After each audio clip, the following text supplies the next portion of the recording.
All right, welcome everyone to our webinar this evening.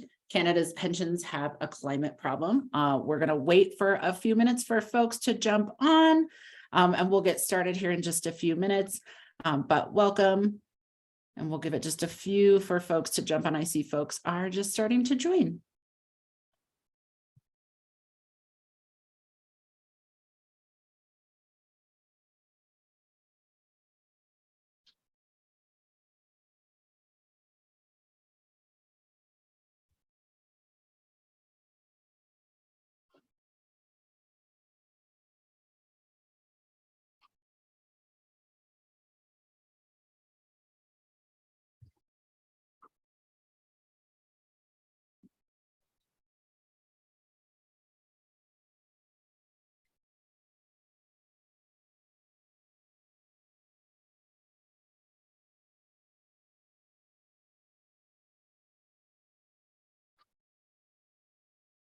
All right, welcome to everyone just joining. I was just giving it a few minutes for folks to jump on, but we have a very packed agenda, so we're going to go ahead and get started.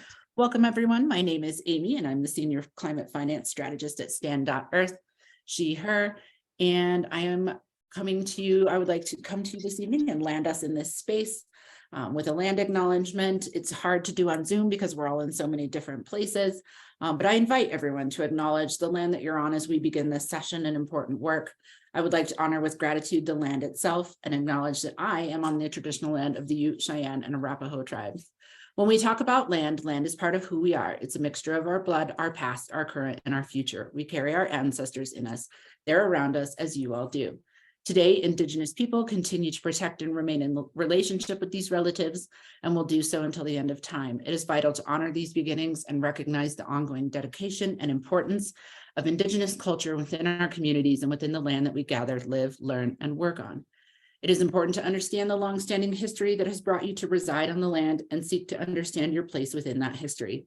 Land acknowledgements do not exist in a past tense or historical context, as colonialism is a current ongoing process, and we need to build our mindfulness of our present participation. So welcome to this space this evening. We're really excited to have you with us. I will be your host for this evening and taking you through with our speakers and panelists this evening. First, next slide.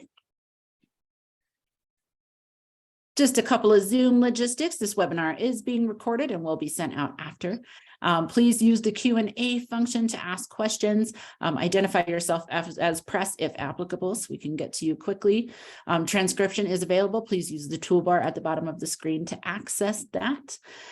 Next slide. And we're going to kick it off tonight. I'm going to introduce you to one of our co-founders of BCTF Divest Now.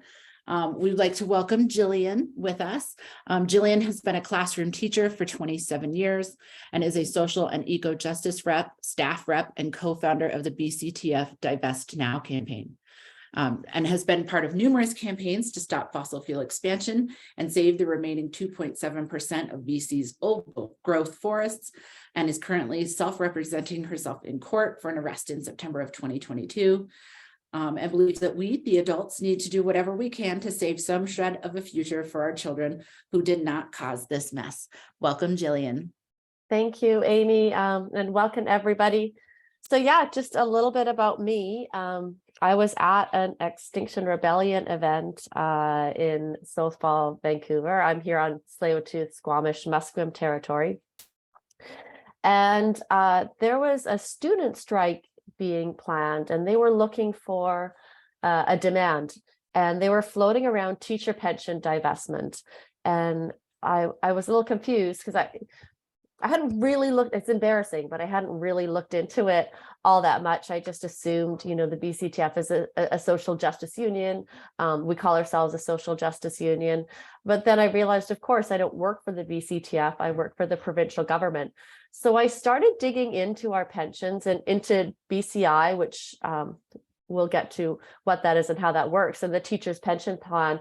And I found out how shockingly dirty our pensions are, and they're getting dirtier as we buy up more funds that contain fossil fuels.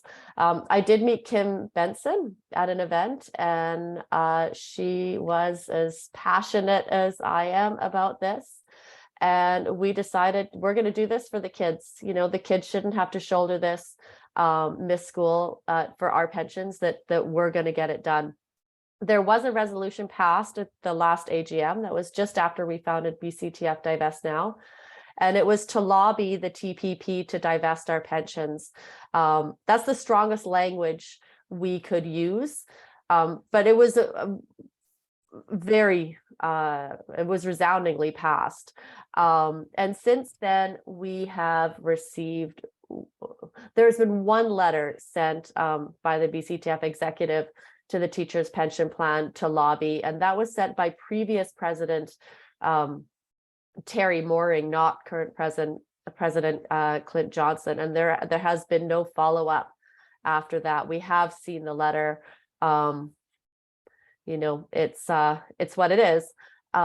Now we also got we started Stand.earth put an emailer out for us, and over 1,000 letters were sent, over 1,000 emails were sent to the BCTF executive asking for increased lobbying.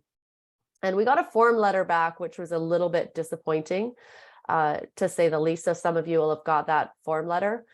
So, we have to up the ante a little bit to get this conversation really going. And so I announced my candidacy for BCTF president recently. So that's pretty exciting. And, this is just, we've got to do everything we can to stop the, 11.5% of every paycheck teachers receive in this province going to a crown corporation that heavily invests in the industries that are going to destroy our children's futures. So the speakers you're about to hear are experts, and I hope that you learn a lot about what's happening and what you can do about it. So thank you everybody for coming and caring about our children's future. Thank you. Back to you, Amy. Thank you, Jillian. That was exciting. We're going to go to the next slide. I'm just going to show these couple slides, just where you can follow the campaign. BCTF Divest Now is on Twitter, Instagram, and Facebook. They also have a website, and those are being shared in the chat. As Jillian said, BCTF members voted resoundingly at the 2022 AGM on a resolution to lobby the teachers' pension plan trustees to divest its funds from fossil fuels. And to date, no action has been taken, and that's why we're here today. Our next speaker is Dr. Heather Short.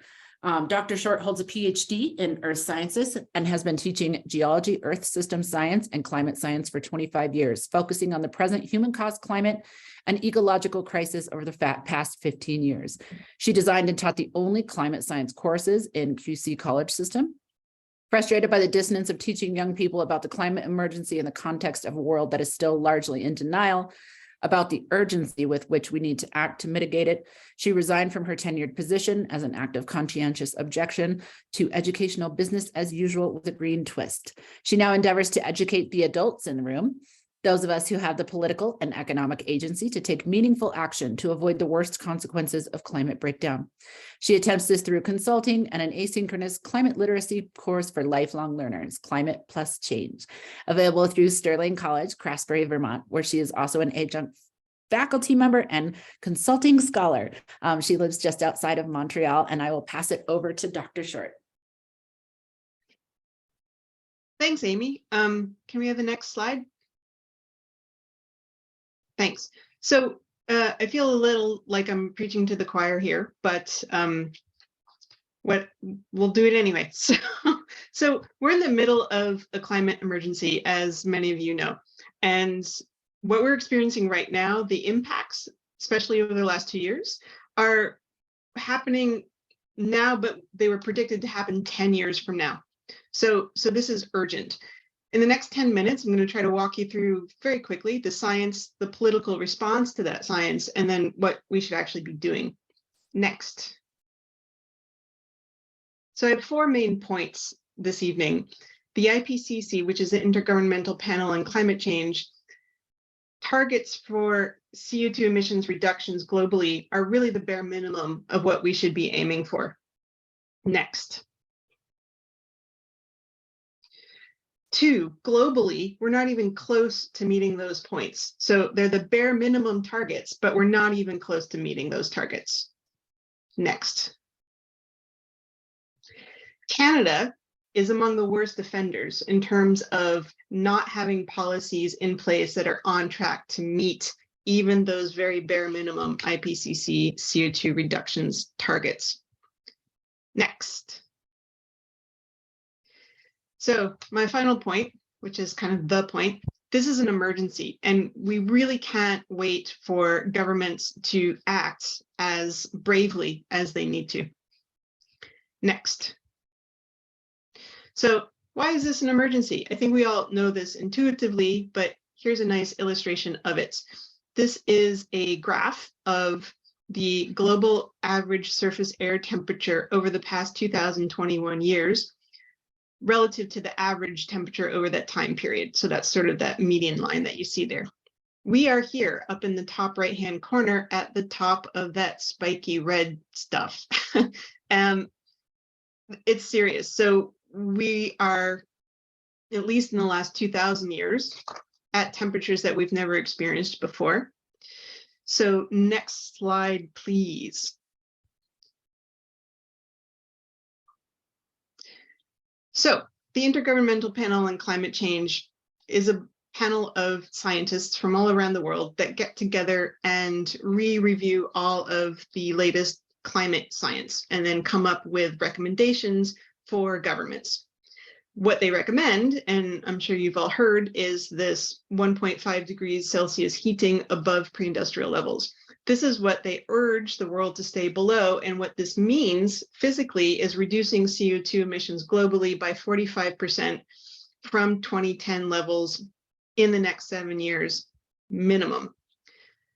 If we look towards the center of the slide, you can see that after this most recent Conference of the Parties, COP27, our trajectory based on real world policies in place would still get us to 2.2 to 3.4 degrees Celsius heating by the end of the century. The optimistic scenario from COP27, if everybody went home and implemented all of the promises, we would see a temperature rise between 1.5 to 2.3 degrees Celsius by the end of the century. The yellow line in the middle is that 1.5 Paris climate goal, and we are here at 1.2 degrees Celsius global average heating and already experiencing severe consequences in all parts of the world, really. So let's go back to that minimum. That's why I wrote it in really big letters. Why is this a minimum goal? Next, please. It's a minimum goal because the IPCC climate models projecting future heating do not include something called positive feedbacks. Positive feedbacks are self-perpetuating mechanisms of change and response to that change within the climate system. So I'll walk you through this one quickly. If we put extra CO2 in the atmosphere, causes surface air temperature to rise. Surface air temperature rising causes a lot of other things to happen. In this example, I'm using permafrost. Permafrost is permanently frozen ground in the Arctic regions, and it contains a gas called methane. Methane is a very powerful greenhouse gas, and once that permafrost melts, that gas is released into the atmosphere, causing more surface air temperature rise, which then causes more permafrost to melt, which then causes more methane release, which then causes more surface air temperature rise. So you get the point. If we start these positive feedbacks in earnest, they will continue heating the climates even if we stop CO2 immediately. So those IPCC projections are not a slow train ride to 1.5, 2.2, whatever by the end of the century. The predicted warming is not linear, and we know this from past climates. Next, please. So how have governments responded? The simple answer is not super well. This is a chart on the vertical scale showing global greenhouse gas emissions in gigatons per year, and then we have the years from 1990 across the bottom. We are here in this bright orange yellow arrow, and the blue field that you see going across the center towards the right is what could possibly happen given our present day policies, globally speaking. It's not great. We're still well above 1.5 degrees Celsius by the end of the century. The green line area that you see towards the bottom of this chart is the path that we should actually be on. That's the path that is 1.5 compatible. And you often hear a lot of talk about net zero by 2050.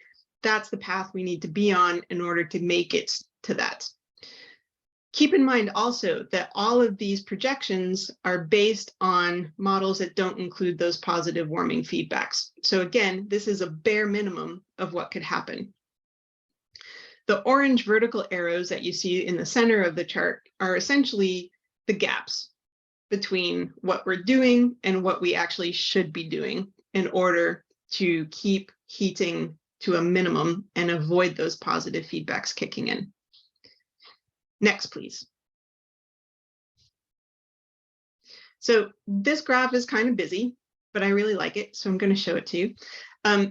It's hard sometimes to get a feel of what those numbers mean. What does 1.5 mean? What does 3 mean? You know, it's not very intuitive. So this is a chart showing climate change over the past 65 million years, starting on the left, going towards present day, towards the right.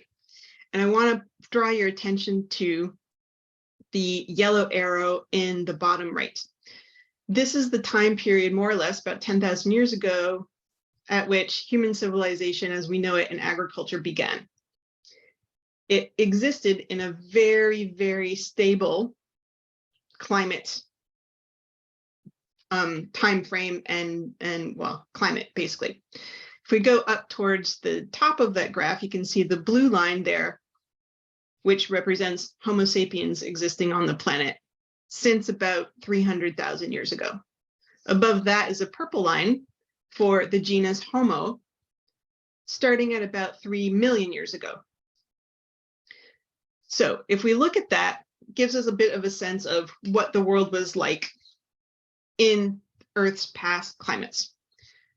If we heat the planet to 1.5 degrees Celsius, that first big red arrow that you see in the middle of the chart, we will be going to a climate that existed during the last glacial maximum.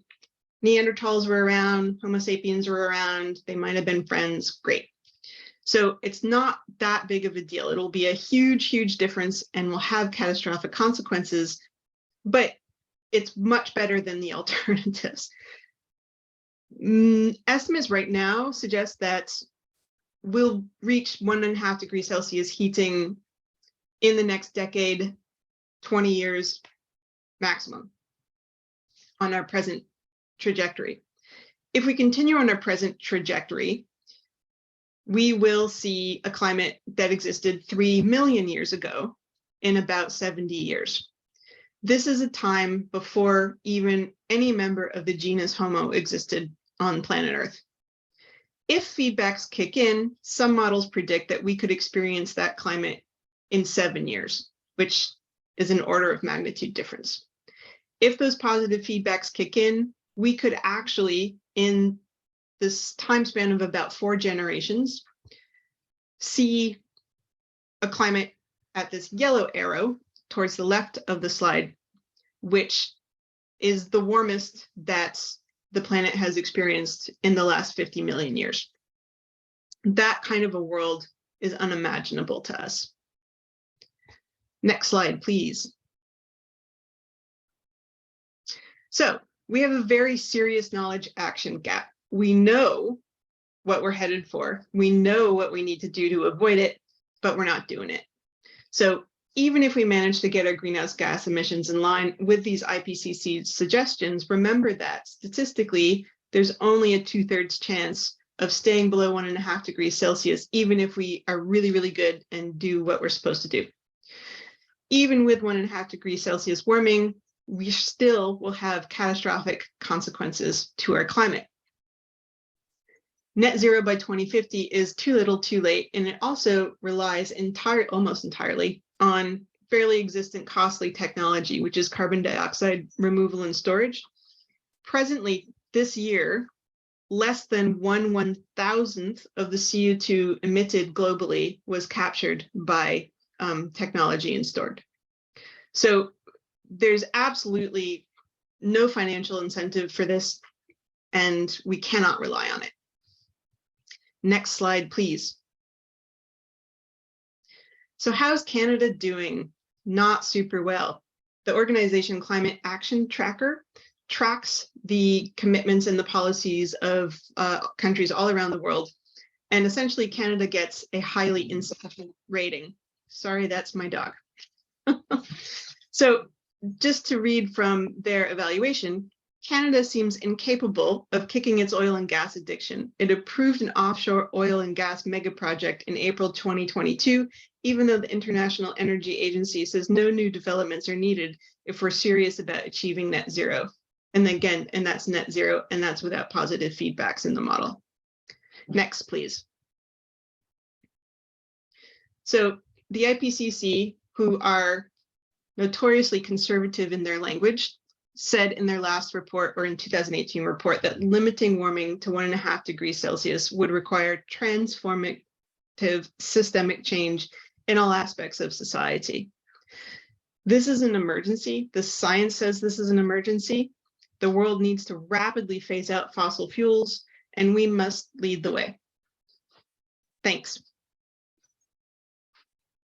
That was amazing. Thank you so much, Dr. Short, for being here and giving us either that was a refresher for you or that's a primer on why we're here and why we're talking about the climate emergency and how divestment fits into all that. And we'll get to how that fits in here in a little bit with some of our other speakers. But next, I would love to introduce another co-founder of BCTF, Divest Now, Kim Benson on the next slide, is a mother and teacher working and living on the unceded, ancestral, and occupied traditional lands of the Squamish Nation in British Columbia.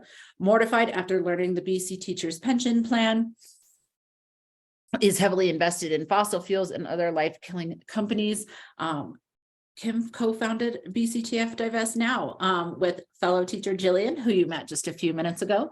And now I'm going to turn it over to Kim to talk to us a little bit about why BCTF Divest Now came about, what their pensions are invested in, and what brought this campaign about. So I'll pass it over to Kim. Thanks, Amy. Hello, my name is Kim Benson, and I respectfully acknowledge that I am attending this meeting on the unceded, ancestral, and occupied traditional lands of the Squamish Nation. I'm reading from my presentation, so I'll be looking up and down. But I'm a mother of 4 adult kids and an elementary school teacher with school district number 48. Several years ago, I slipped on an unmarked wet floor at school and sustained a concussion, and I was off work for about a year.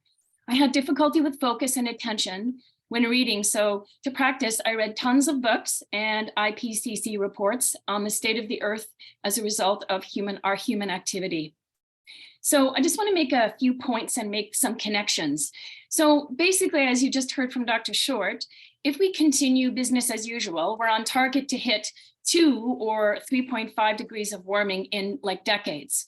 So these implications are frightening, as we've already seen what can happen at 1.1 degrees of warming. So in my learning, I learned we humans have been and continue to have been extracting, consuming, poisoning, and polluting every inch of earth, which has resulted in the devastation for the lives of people, animals, and ecosystems.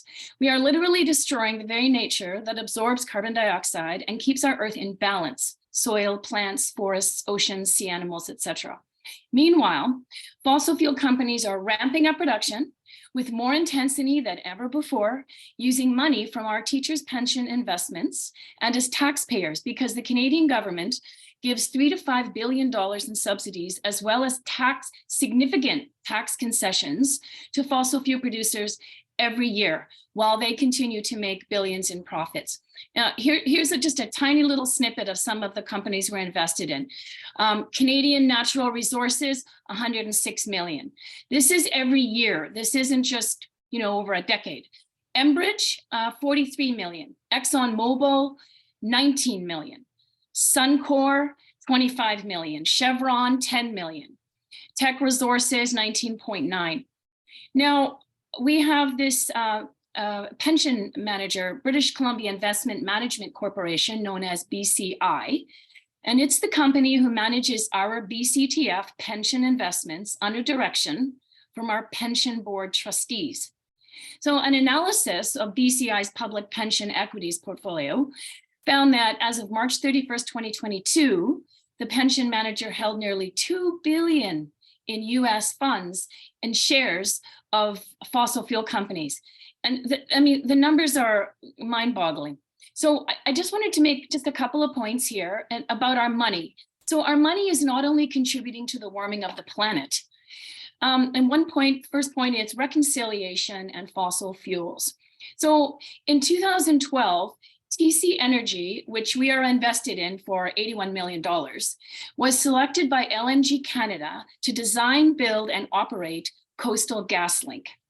Now, the Royal Bank of Canada funds Coastal GasLink, and we're invested in the Royal Bank of Canada for $150 million. So RBC is funding Coastal GasLink, the very company who has invaded unceded territory of the Wet'suwet'en people and is currently installing pipelines through their land and under their sacred river, Wet'suwet'en, which is like a non-polluted river, and they drink from it. So when the Wet'suwet'en people were standing up to protect their territory from invasion and installation of fossil fuel expansion, the RCMP sent in their special forces, CIRG, who violently, using guns, dogs, and axes to break down their doors, extracted them from their own homes.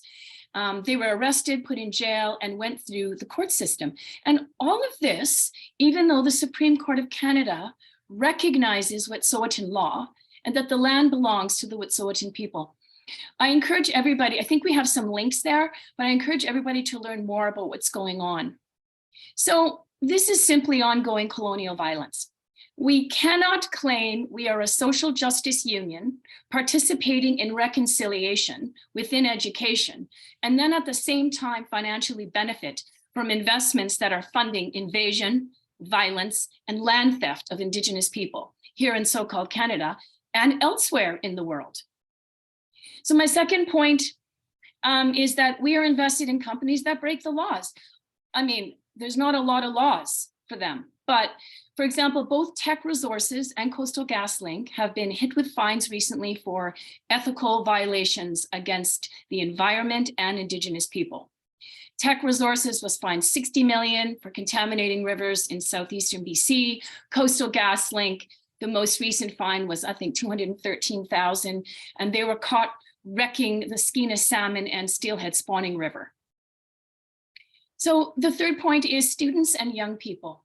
So it's been said twice by our previous speakers, young people are looking for the adults to get involved in climate action. We're the ones who have to do the work. So I located a study by the Lancet Planetary Health Journal where 10,000 youths were involved.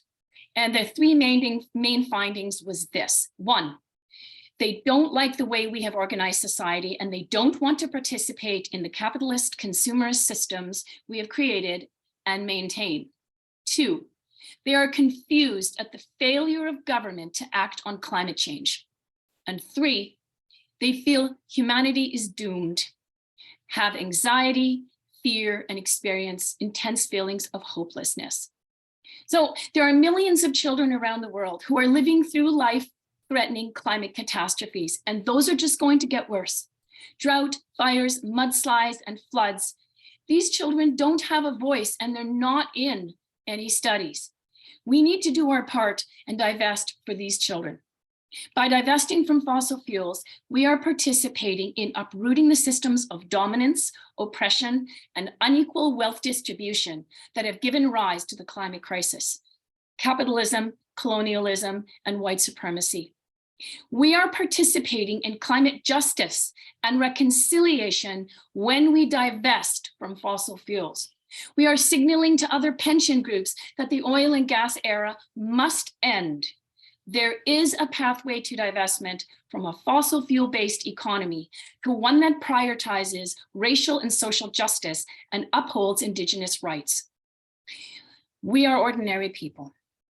but teachers are agents for change, and we can do extraordinary things. We can unite for this common, most important goal of divesting from our pension. As a collective of 49,000 teachers in this province and many more retired teachers, we have a voice and we have power. Let's claim this power and together begin the process of divestment. For the children of the world, all non-human beings, we share this earth, for a livable, just future for all. Thank you. Kim, that was amazing. I'm over here goosebumps, got tears in my eyes. Like I am so inspired right now. And that was just beautiful. Thank you so much for landing us and bringing us all to feel so much from your presentation. I am excited to introduce our next speaker as well. So we've talked about like, who is BCTF Divest now? What's the climate science? Why are we here? And then we hear about the investments and how our teachers are feeling in BC. And this brings us to a very important presentation from our friends at IEEFA. I am pleased to introduce Dan Cohn. Dan is the Global Energy Transition Researcher at IEEFA, the Institute for Energy, Economics, and Financial Analysis. His research focuses on protecting institutional investment funds from the volatility associated with global commodity prices and the fossil fuel industry. During the past decade, Dan has developed expertise in the U.S. coal mining industry and its regulatory framework, with a specialization in coal mine cleanup, financial assurance instruments, as well as energy transition issues in Wyoming and Montana's Powder River Basin. He has published numerous reports, which I read all of them and loved them, been quoted in print and broadcast media, and has given presentations to many different stakeholder groups. I'm going to pass it over to my amazing friend, Dan. Fabulous. Thank you for the introduction, Amy. And good evening, everyone. As tonight, I'll be walking through the financial rationale for fossil fuel divestment. Let me just start with my overall message, which is that divestment from fossil fuels is perfectly consistent with the responsible financial management of pension funds. Let me first start by saying that divestment has become mainstream. There are more than 1,500 institutional investors worldwide who've implemented some form of a divestment policy. These include big asset managers, banks, insurance companies, universities, and pension funds. And the total amount of money that these institutions manage tops 40 trillion US dollars, which is a fairly significant amount. As you can see on this slide, there are some very big names that have implemented fossil fuel divestment. Next slide, please. There is really one key reason that this is happening. Fossil fuels have lost their financial rationale. In brief, they have significantly underperformed the market for the last decade. They're facing competition both from within and outside their industry, which is making profits unreliable and shrinking their share of key markets. And finally, the industry has no silver bullet, low carbon technology that can prolong their business model of drilling and mining. Next slide, please. So first, a few slides about financial underperformance. This chart shows the Standard & Poor's 500 stock market index, the S&P 500, which is made up of the largest US companies. The blue line is the percentage of the index that has been comprised of fossil fuels over time. In 1980, you'll see that fossil fuels made up 29% of the index, but today they are only a little bit over 5%. And you can notice as well that the industry hit a low of 2% in 2020. This is a pretty serious long-term decline. Next slide, please. This chart looks back at the S&P 500 for only the last 10 years, and it demonstrates the underperformance of fossil fuels compared to the rest of the market. The blue line is the full S&P 500 index. The orange line is how much better that index would have done had you taken fossil fuels out in 2012. And the gray line down there at the bottom shows how poorly fossil fuels did during that time, sort of explains the gap between the blue and the orange lines. Whereas the index in blue nearly tripled in value in 10 years, the fossil fuel sector only gained a third of its original value. Next slide, please. This is true in Canada as well. Here's the Toronto Stock Exchange 60 index. And yeah, you'll notice that the fossil-free version did 9 percentage points better over the last decade. Next slide, please. I have talked a little bit thus far about the long-term underperformance of the fossil fuel sector, but let's briefly look at the short-term performance. This is important. This chart shows that fossil fuels, which are that dotted red line, outperformed every other sector in the stock market last year. This is largely due to short-term factors that do not make fossil fuels a good long-term bet. Chief among those factors was Russia's invasion of Ukraine. The invasion lifted global oil prices to near record highs, and that is what drove these stock prices up. But for an investor, a war is not the kind of thing that you can count on to keep fossil fuel investments profitable. It's actually an atrocity and not the rational basis for long-term investment. But you have to admit there was an improvement due to Putin's war. Let me put that into perspective by returning to the next slide. You notice a little bump in the fossil fuel sector's valuation due to the war there at the end, highlighted in yellow. And you'll also notice that it's quite a small effect when you take a historical perspective. This strongly suggests that big investors around the world see it for what it is, which is a short-lived phenomenon. Next slide, please. Now let's zoom out and look into the future at the threats to the fossil fuel industry's profitability going forward. I'll touch on two things. One is the competition between oil and gas producers, and the other is competition from new technologies. Next slide, please.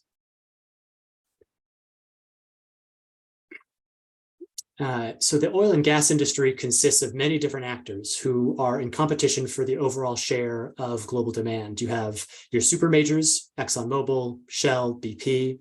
You have shale companies, primarily based in the United States. And then you have national oil companies, including Russia, Saudi Arabia, and others across the world. There's a built-in tendency in the global oil market to drill too much oil in order to try to steal a larger share of the pie. And this tendency has crashed the price of oil several times in recent memory, and it could very well do so again. The first big crashes in yellow started in 2014 when Saudi Arabia tried to drive the US shale industry out of business. Saudi Arabia pumped up oil production, dropped the oil price, and inflicted a tidal wave of bankruptcies on shale companies. Shale oil is still around, but the declining oil price hurt all producers globally. And that's actually, this episode here is a primary cause of the sector's poor financial performance over the last decade. The second example is in blue, when Russia and Saudi Arabia could not agree on how much oil to pump as COVID was becoming a pandemic. Russia overproduced, the price tanked, Russia relented, but there was still significant financial damage due to the fall in the price. The point is just that both times, the price of oil dropped very quickly to unprofitable lows. And this is important because the profitability of the fossil fuel industry, which is, of course, therefore its value as an investment, relies on a high price of oil. The tendency for the oil industry to overproduce endangers profits of the entire sector going forward, which makes it a poor long-term investment. Next slide, please. Now, let's look at what's happening with technological competitors to oil, gas, and coal. This chart shows consumption of those fuels in the US by end use. So, for example, you have electricity in red, transportation in red, electricity in green, and so on. The point here is that each end market for fossil fuels is seeing intense competition from new technologies. In transportation, you have electric vehicles, which the CEO of ExxonMobil predicts will account for all new passenger car sales by 2040. And then you have renewable energy, which electric utilities are investing in at a rate of 6-to-1 versus fossil fuel power. I'll set some of the other examples aside and just say that this level of competition that oil, gas, and coal face today is something they've never had to weather in the entirety of their existence in their current form, certainly not in the last century. These new technologies facing down oil, gas, and coal on price are becoming increasingly competitive, and that puts long-term demand for fossil fuels on a path to decline. And from an investment perspective in the fossil fuel sector, that is very bad news. Next slide, please. Finally, there's no silver bullet technology to prolong the use of oil, gas, and coal in a decarbonized economy. The most widely touted technology on this front is called carbon capture and sequestration. Dr. Short mentioned it earlier. This is pulling carbon dioxide out of the stacks of a power plant or other facility.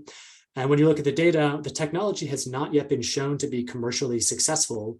This is despite 5 decades of development and research, billions of dollars of investment. The industry touts its claim that it can capture 90% of carbon dioxide from a given facility and do that around the clock year round.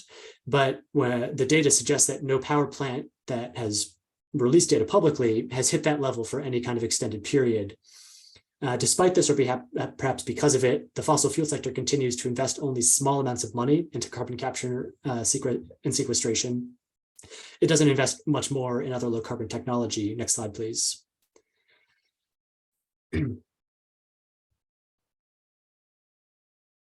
Thank you. To demonstrate that last point, in 2002, the sector put maybe 5% of its reinvested capital into low carbon technologies. It devoted the remainder, 95%, to its core businesses of drilling, refining, and making plastic. Next slide. Let me just conclude by recapping why fossil fuels are a risk-prone long-term investment and what the financial rationale is for divestment of those holdings. First, the fossil fuel sector has underperformed the broad stock market throughout the last 10 years. Second, oil and gas producers are locked in vicious competition with each other, which has tanked the oil price and the sector's profits and threatens to do so repeatedly in the future. Third, non-carbon or carbon alternative technologies are poised to displace fossil fuels' share of the industry's key end markets. And finally, the industry has no coherent plan to respond to these problems with a technology that prolongs the use of oil, gas, and coal. And with that, I'll turn it back over to Amy. If you're not convinced about divestment after hearing Dan speak, I don't know what to tell you. That it gets me every single time. Thank you, Dan, so much for talking to us about the financial case for divestment and why this is so important. It was, as always, excellent. This is amazing. This whole webinar is just making me excited. I am very excited to introduce our next friend from IEEFA. Mark Kalegha is an energy finance analyst at IEEFA and is tasked with covering energy transition issues in the oil and gas industry in Canada. He previously worked in the upstream oil and gas sector and also has equity research and investment advisory experience. Mark holds a Bachelor of Commerce and an MBA with specialization in investment management. He enjoys reading, water sports, and spending time with his family. Mark, thank you so much for being here, and I will turn it over to you. Okay, thank you, Amy.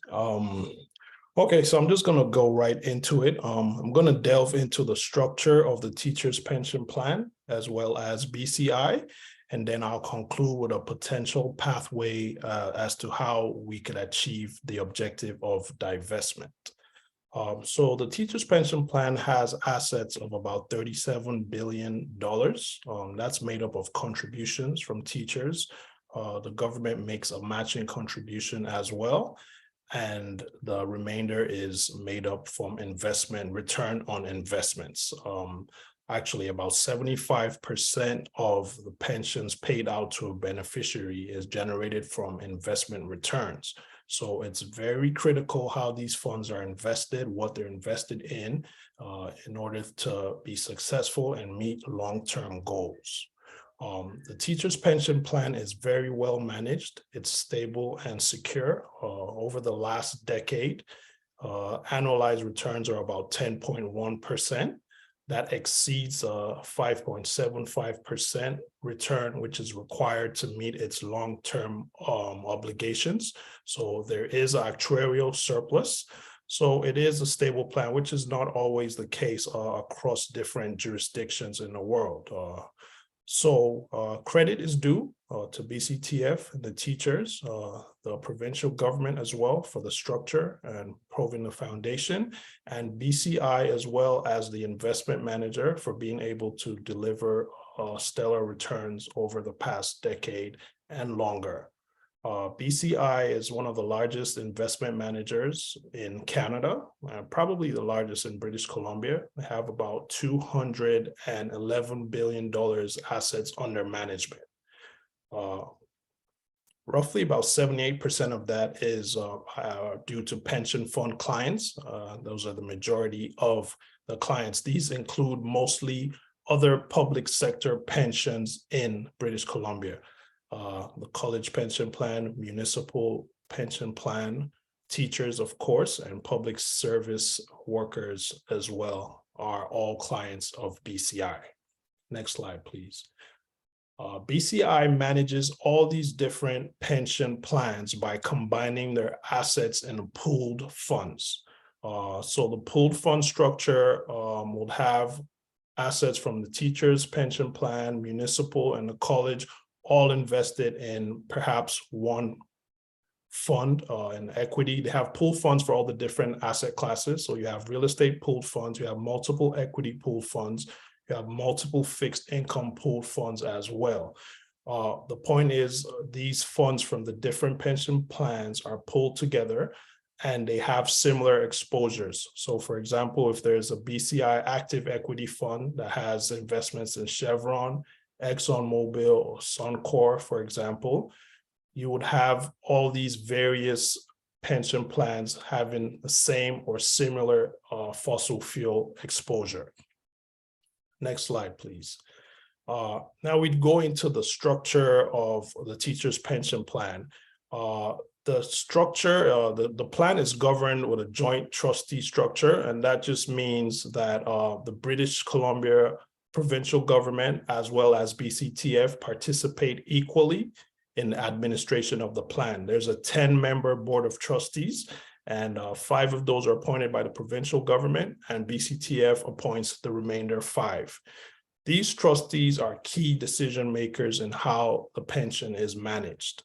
They have a legal obligation to act in the best financial interest of all plan beneficiaries, and any resolution that's passed by the board must have support backing from at least 7 members. There's also inter-plan committee that the board participates in, whereby the board of trustees for the teacher's pension and the board of trustees for all the other public sector pensions, they meet regularly, they collaborate and cooperate because they face similar issues, they have similar exposures, so there's a lot of inter-collaboration between the different plans, all being managed by BCI.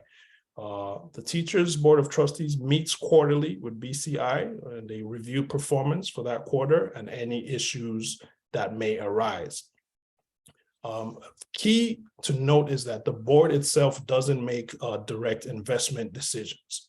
So the Board of Trustees doesn't make buy or sell decisions. They can't order BCI to buy XYZ security because of this reason, or to sell this security because of that reason.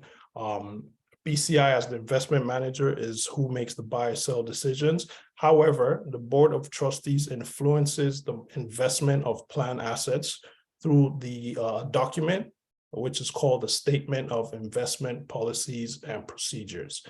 Next slide, please. Now, the Statement of Investment Policies and Procedures sets out the investment direction and investment guidelines that BCI is to follow while managing the pension plan. It also lists out asset class allocation for the different asset classes, what is required in terms of return in order to meet long-term obligations, and also lists out the investment beliefs of the pension plan. The current SIPP statement for the teacher's pension plan states, pretty much implies that the teacher's pension plan does not believe in divestment. It states that the board expects BCI to consider climate change and ESG issues in investment policy activities. However, the board believes engagement is a more effective tool to initiate change and influence corporate practices. IEEFA's research has shown that trying to engage these fossil fuel producers to try to limit their emissions and reduce their greenhouse gas pollution just doesn't have an effective, doesn't have a good track record.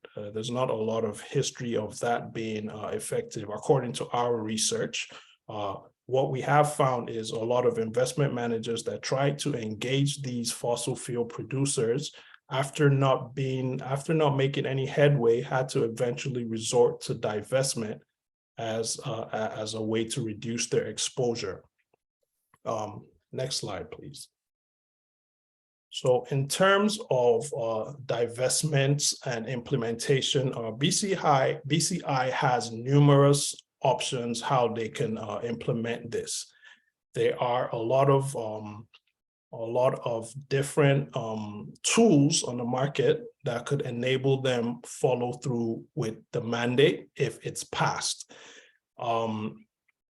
A way that we can get to that objective would start with the teachers communicating to BCTF, and that is cascaded up through the trustees to the BCI, and then some sort of implementation is finally effected in the portfolio. That is likely would start with either something like a resolution at the annual general meeting, letters, just some form of communication that could start from teachers to let the investment managers know that the beneficiaries are aware of these risks and they're not comfortable with these risks for XYZ reason. That is one pathway where we could get the ball rolling on that.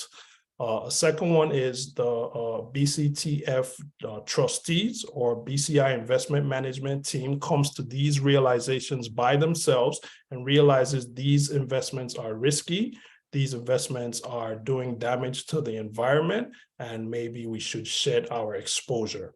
That's probably, that's another option, maybe less proactive, but those are possible ways.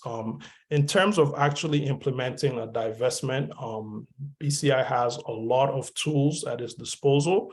They can choose to exclude certain types of fuels, coal, oil and gas, or they could choose to exclude companies that have revenues, 10%, 20%, 50% of fossil fuel revenues. They can choose to do that actively, or they can choose to follow an index that already screens out these companies. BCI is very professional, very smart guys. I'm sure that they are definitely able to implement this mandate with no worries, without jeopardizing the health of the plan, making sure that long-term, the teacher's pension plan is still able to achieve its long-term objectives, which is very key. So once there can be some sort of political will, implementation should not be a problem. Whichever path is chosen, the trustees have to act in the best financial interest of beneficiaries, as well as BCI's investment managers. They have a legal obligation to act in the best financial interest of the beneficiaries. And we don't think that's a problem, like my colleague Dan just showed. Research shows that these investments are not particularly a good long-term bet. They're risky, and as the acceleration of the transition to clean energy accelerates, that is going to become even more evident. So we don't think that that's a problem, and we think that divestment should definitely be considered as an option by both the trustees and the investment managers. Thank you. Dang, yes. Thank you, Mark, so much. And I love when we talk about engagement with fossil fuel companies, and it's like asking a tiger to change its stripes. It ain't gonna happen. We are running out of time, and that is okay. I just want to warn everybody ahead of time that we're having so much fun and we've been listening to so much wonderful information that we are going to go over our hour. I encourage folks to stay with us. We have another amazing speaker and then some calls to action, and then we'll wrap up. But next, I am really excited to introduce Patrick. If we could go to the next slide. Patrick is the senior manager at Shift Action for Pension Wealth and Planet Health. Shift, a sustainable finance NGO that works with beneficiaries to demand that their pension managers invest in a safe climate future. At Shift, he is focused on tracking and analyzing the fossil fuel and climate-related investments and policies of Canadian pension funds and building a network of pension beneficiaries to invest their retirement savings in a zero-carbon future. Previously, Patrick was the Climate and Energy Program Manager with the Environmental Defence Canada and political organizer with SEIU Healthcare, one of Canada's largest healthcare labour unions. Patrick has been deeply involved in developing federal and provincial climate and energy policies and regulations, and acts as a regular commentator in national media. He splits his time between Toronto and the, I don't know how to pronounce this, I'm going to butcher it, Seguin Peninsula on the shores of Lake Huron. Patrick, welcome. Yeah, thanks for that kind intro, Amy. And it's the Saugeen Peninsula. Got it. No worries. And I'll try to rush through my slides fairly quickly because some of it's already been covered and we want to get some questions after. So just some background on Shift. We're a sustainable finance NGO and charitable project based in Toronto that helps beneficiaries of Canada's largest public pensions engage their fund managers on the climate crisis. And last month, we released our inaugural Canadian Pension Climate Report Card. So I'm going to share today some of the key findings from that report with a focus on BCI, which, as Mark said, manages the BC Teachers Pension Plan. So the next slide, just a bit of background on why we study pension funds and why we are pushing for pension fund divestments. For one thing, the climate crisis poses a threat to your pensions. I think that's been addressed already in this webinar. On the other hand, your pensions investments are essential to addressing the climate crisis. So the decisions they make on how to manage and invest your money really has an influence on whether we build renewable energy, clean transportation, energy efficiency, or we expand oil and gas infrastructure or enable coal utilities. So the decisions made by BCI and the BC Teachers Pension Plans have a real impact on the trajectory of the climate crisis and avoiding those worst outcomes that we heard from Dr. Short.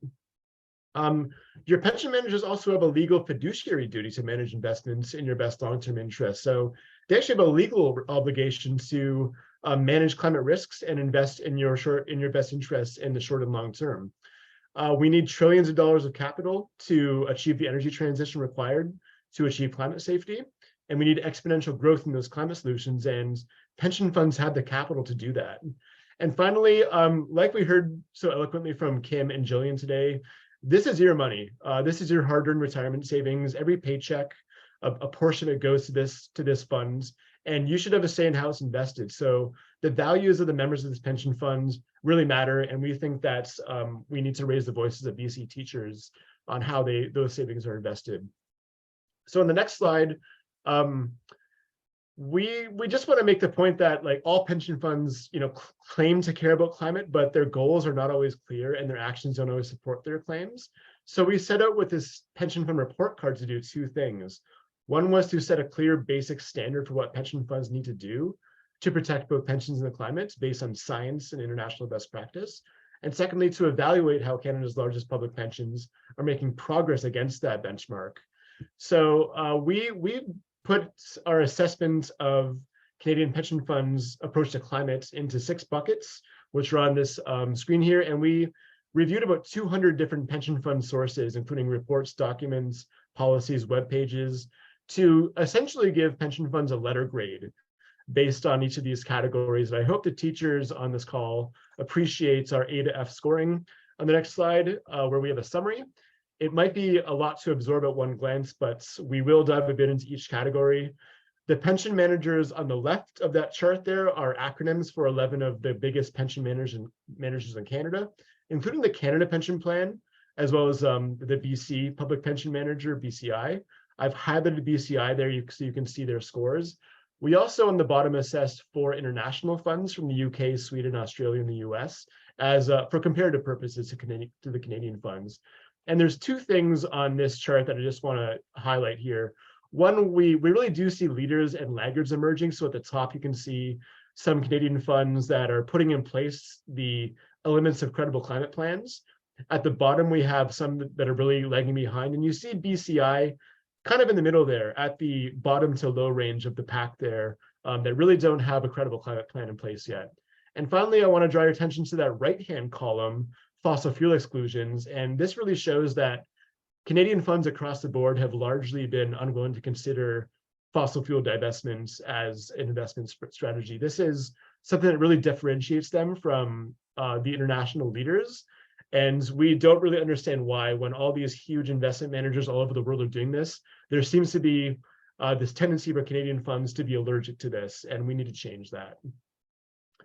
So in the next slide, a bit of a deep dive into the key findings on BCI. So one, when Dr. Short was talking about net zero commitments, we don't even have that from BCI yet. Of the 11 Canadian funds we assessed, 8 of them had net zero commitments, and BCI was one of the 3 that does not. I will mention that the BC Municipal Pension Plan, which is managed by BCI, did set a net zero by 2050 target in November, but they're the only plan that's managed by BCI that's taken that step for that high-level climate commitments. So we gave an F to BCI in that category. In the next category, interim targets. In the absence of that long-term 2050 target for Paris alignment, we saw some interim targets from BCI, which I put up here on this slide, but they really lack consistency. They contain huge loopholes, and they make it difficult to hold BCI accountable to that broader climate-aligned target. So we do have a few climate-related targets in the interim period from BCI here, but they don't cover their entire portfolio, and they're not consistent with what's required to ensure a safe climate. That third category, lack of climate urgency, and we're on the slide before still, Z. So BCI does speak about climate change in financial terms as a risk to its clients' portfolios, but it doesn't really talk about climate change as an existential risk to fulfilling its mandate to protect your retirement savings. So they really describe their position as reactive to climate, saying that climate change will affect their portfolio, but they don't acknowledge that they actually have a role in preventing the worst outcomes of the climate crisis. On the next slide, we found that we gave BCI a C for climate integration. They do have a fairly good disclosure of climate risks compared to other Canadian funds, and they're using some pretty sophisticated tools to assess these risks. But it's really not clear that BCI is incentivizing emissions reductions across their portfolio or linking staff and executive compensation to climate targets, something that funds across the world are now doing. We gave them a C+ for climate engagement. We talked a bit about engagement already in the webinar. So BCI is adamant that they prefer engaging companies on climate instead of divesting, but they really offer very little evidence that its engagement efforts are actually working to get high carbon companies to reduce emissions or transform their business model away from fossil fuels. So like we support pension funds having a strong, robust escalatory engagement policy, and we think that it can be effective for industries that are high carbon that actually have a pathway to decarbonization. So think about steel, cement, transportation, mining, utilities. All of these funds have a technologically feasible, profitable pathway to decarbonization, but fossil fuels simply do not. You can't engage a tobacco company out of selling and manufacturing cigarettes, just like you can't engage a fossil fuel company out of selling and manufacturing and extracting oil and gas. So we really draw the line at fossil fuels because we don't see a path forward for engagement from pension funds. They are there to explore for, extract, and burn oil. That's what they do. That's why they exist. And there's no engagement pathway to solve that. They need to be phased out, and pension funds have a real role to play in ensuring that that phase out occurs in time to protect your retirement security. Mark mentioned this as well in the next slide. This is actually what BCI says about fossil fuel divestment in their climate plan on the next slide, Z. So we give them an F because they take this really strong position against divestments that really stands in contrast to international leaders in this space. The concept of fossil fuel exclusions is controversial in Canada, but it shouldn't be. This is something that pension funds all over the world do. And there's clear evidence, of course, like Dan said, that fossil fuel portfolios produce higher returns. This is borne out again and again by investors that use this investing strategy because oil and gas is a risky, volatile sector that has performed poorly for over a decade and faces terminal, inevitable decline. So we really disagree with BCI's position on divestment. We're not sure why they're so intransigent on this. And if they really do understand the urgency of this crisis, they need to start using their influence to accelerate this phase out of fossil fuels and stop pretending that they're going to change ExxonMobil's mind by having a few friendly meetings over tea and crumpets. If you shift a couple slides ahead, Z, you'll see that we actually have some evidence. If this is from a report from Corporate Knights and the Smart Prosperity Institute that showed the 10-year cumulative returns of the public equity portfolios of Canada's 8 largest pension funds, including BCI, versus what those returns would have been had those pension funds divested from oil and gas 10 years ago. And as you can see, in every single case, the returns of the fossil portfolio are dramatically higher. If BCI had divested from fossil fuels 10 years ago, the return of its public equity portfolio would have seen a 253% growth instead of 216%, a 37-point difference.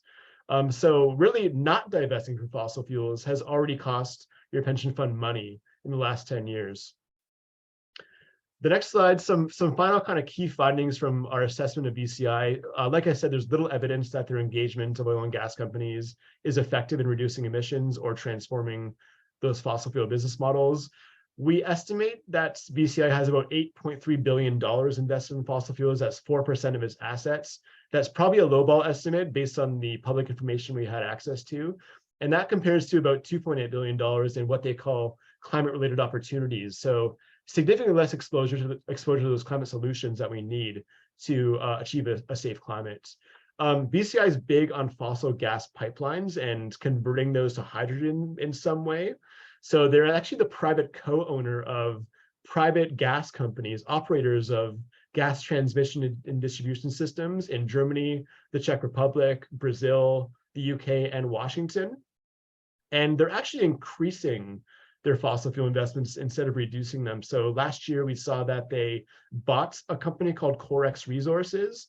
And interesting that this was actually a oil and gas company that was divested by the CDPQ, the Quebec pension plan manager. So you actually have BCI buying other pension funds, former fossil fuel assets. And just last month, we saw BCI partner with an Australian asset manager to invest $15.5 billion to buy a UK company called National Gas. So they're actually adding more fossil fuels to your portfolio. They're going in the opposite direction of where we need to be going.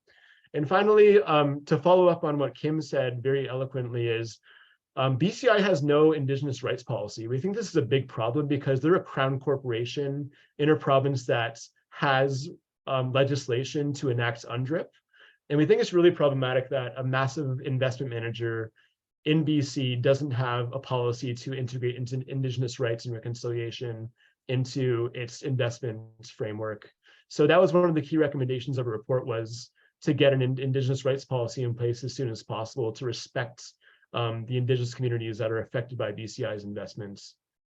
And finally, on the last slide, if you want to jump a couple of ahead there, this is our action tool. I know this one's focused on BC teachers, but we also are working with members of BC's municipal pension plan, public service pension plan, college pension plan, other public pension plans in BC. So if you go to shiftbci.ca, you can actually send a letter automatically to key pension managers at BCI, as well as trustees of your pension fund and your union leaders. And one last mention, folks in BC are also members of the Canada Pension Plan. Every paycheck that you earn, a portion of that goes to the CPP. And the Canada Pension Plan is also a massive investor in fossil fuels. So we also have an action tool that allows you to send that letter to our CPP investment managers as well. And with that, I'll close it off and hand it over back to Amy. Thanks, everyone. Thank you so much, Patrick, for being here and for talking about all that with everyone. That was incredible. And every time I learned so much about the pension funds. So we're getting towards the end of our webinar, but I wanted to go to the next slide and pass it over to Kim and Jill, whichever one wants to jump in here to talk about a little bit of a call to action. If you don't know who your rep is around this, you can put your district in the chat and Terry will respond to you and let you know yours. But I'll pass it over to Kim and Jill. Okay, it's thanks. late. Go ahead. Thanks, Amy. Is the chat open for people to post in? Because I'm not sure it is. Anyway, people can figure that out. Yeah, what we would like everybody to do is number one, email your local president if you're a teacher in so-called British Columbia, and tell them that you would like the delegates to the AGM to support the divestment motion and also to support any divestment candidates. I don't have the candidate statements yet, but we'll go through a process of vetting them to see what their perspective is on divestment. If you don't have the email address of your local president, you could just pop a message in the chat and Terry will reply to you. Or you can also get in touch with us if you go to BCTFdivestnow.com. Do we have that anywhere, Amy? The information on BCTF Divest Now? Yep. Yeah, let's put that up. And you can get in touch with us through the website. There's also, if you go to bctfdivestnow.com, you can click the emailer and you can send an email to all of the executive members. There's a form email there. You can send something in and here we go. and an automatic email will go to everybody. I just was wondering where you could put the BCTF Divest Now website up and the contacts, like the Instagram and the Twitter. Do we have that slide? We do have that slide. If we go back, I'll write Awesome. it. Let's see. I'll go Yeah, back. so those are a couple things you could do. That the AGM is coming up in mid-March, and delegates have been chosen. So you should have delegates that are going to the BCTF AGM, and they can vote for the divestment candidates, and they can also vote for that divestment resolution if it makes it to the floor. It's a really complicated procedure on how it makes it to the floor.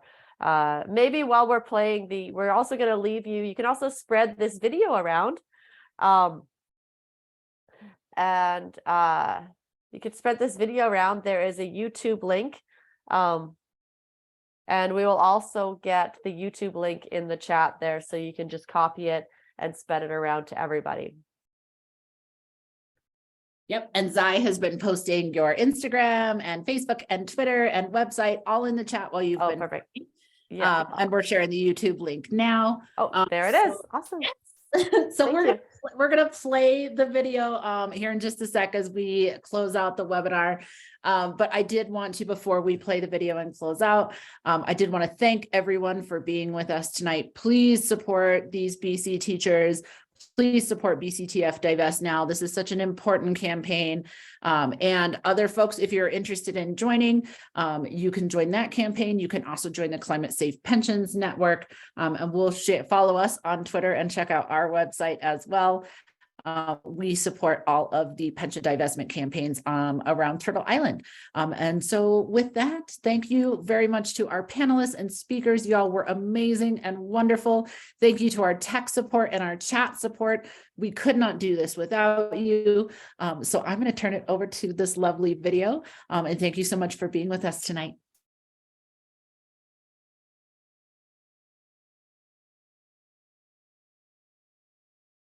Oh no, no sound.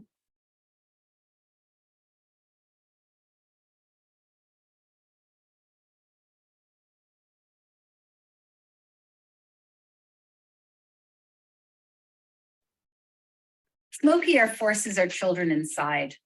Droughts shut down businesses. Extreme heat causes hundreds of deaths. Highway washouts cut Vancouver off from the rest of the country. Flooding drives people from their homes. These are the impacts of the climate crisis we're facing here in British Columbia. The last decade was the hottest in 125,000 years. My generation wants a livable future, so we are counting on the BC Teachers Federation to demand divestment of their pensions. My generation is already starting to face severe impacts which will eventually lead to things such as war and starvation if action isn't taken now. We need to stop supporting fossil fuel expansion with our own money now. BC investment could grow pensions and help the environment by divesting and reinvesting renewables. But why haven't they done this already? We don't know, because BC Investments is largely unaccountable to its pension beneficiaries. That means you and other teachers. Investors are now moving away from fossil fuels, both because of the catastrophic risks they pose to our global climate and the financial risks they pose to our retirement savings. A recent analysis by Corporate Knights shows that BCI, the Crown Corporation that's investing in your pension, might have lost about $18,000 per teacher by not divesting from fossil fuels in 2010. That's why at its March 2022 AGM, the BCTF represents 49,000 BC teachers. Delegates overwhelmingly passed a resolution directing the union to lobby to divest our pension from fossil fuels and increase our investments in renewables. But since then, the BCTF table officers have done very little. The spirit of the resolution is clear. Teachers don't want to profit off something that hurts our communities. We're not the only ones. It's a global movement. We live on a physically finite planet that cannot be consumed indefinitely. Demanding systemic change is the treatment. Nothing else will work.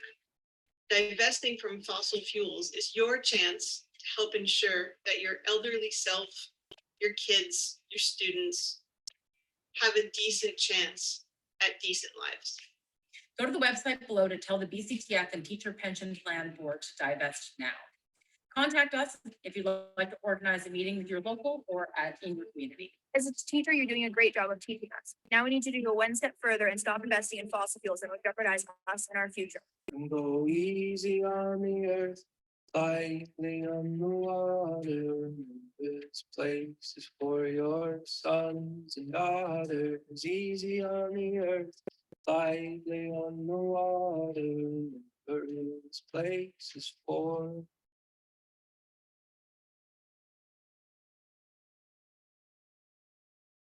Thank you, everyone. Have a wonderful evening. Good night. Thanks for coming, everybody. And thanks Patrick, Mark, Dan, Heather, Kim.